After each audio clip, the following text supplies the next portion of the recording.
All right, Ashley, if Ashley will come up and join me. I had to type it out because I'm nervous. It's all good. I'm so excited. Yeah. So a little backstory on how I met Ashley. I started hearing Ashley's name around our home starting back in like October, November of last year. I was like, Ashley, who's this Ashley? And then I officially met her while I was cutting her dress off at show choir and rushing to get her an inhaler after the first competition, and that's how I really got to meet Ashley. And then in March, she started becoming a permanent fixture around our home, and I really now know Ashley. And for those of you who know me, know that I'm just gonna put my notes away, I'm just gonna talk. So those of you who know me, she didn't really know me in the beginning, but know that I love Jesus and I love people. And because of that, I want all the people that I love to know Jesus. So when Ashley started coming over, we started playing a little fun game called 20 Questions. And she didn't think it was fun, but I did. And it was actually like 101 and counting questions, but we got through enough for me to start asking some questions that would cause her to think. To which she said the other day, yeah, thanks, I'm still thinking about it. But so we started asking some questions, and then in June of this year, I got her a Bible for one of her birthday gifts and highlighted a bunch of things. And one of the specific things that I highlighted was Psalm 139, because I wanted her to know that she is fearfully and wonderfully made.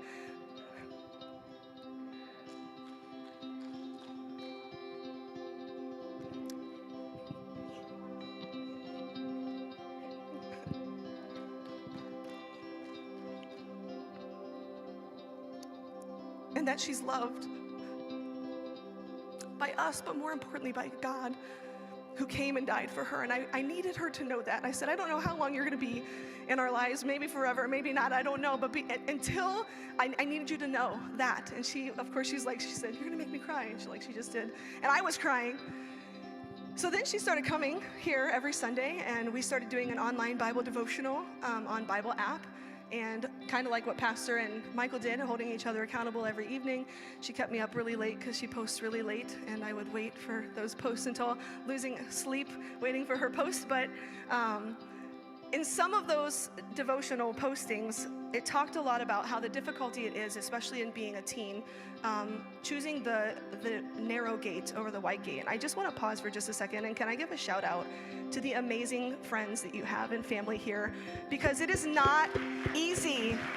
It is not easy to be a teenager today. It's not easy, and you've chosen for yourself a different path, and these people are here and they support you every day, and I'm so grateful that they're here for you. And so I want to give Ashley an opportunity to share a little bit about her decision to choose that narrow gate and why it's important and why she's taking these next steps today. Okay, so ever since I was young, I knew about God, but he had really never touched me until now. And I realized that choosing this narrow gate, I would have to not like forcefully live my life a certain way, but be conscious of this is how I want to live my life, and this is who I want to walk this narrow gate with, instead of walking through this broad gate that a lot of people today are choosing, where they're going to get lost, worried, and confused, and they're not going to be able to get through it as easy if you would choose a narrow gate with God and walk through it with God. And that's why I'm choosing to get baptized today, so I can live the rest of my life with God, knowing that I am with him and knowing that I am with the people I love. I think that about sums it up. You ready? All right, let's go.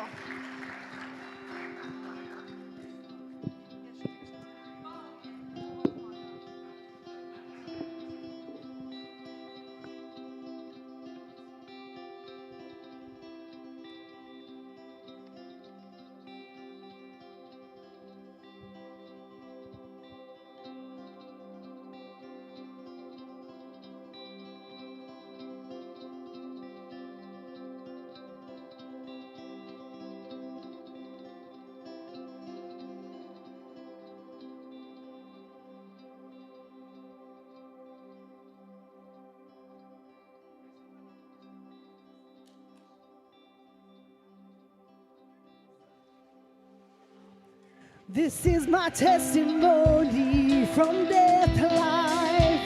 As His grace rewrote my story.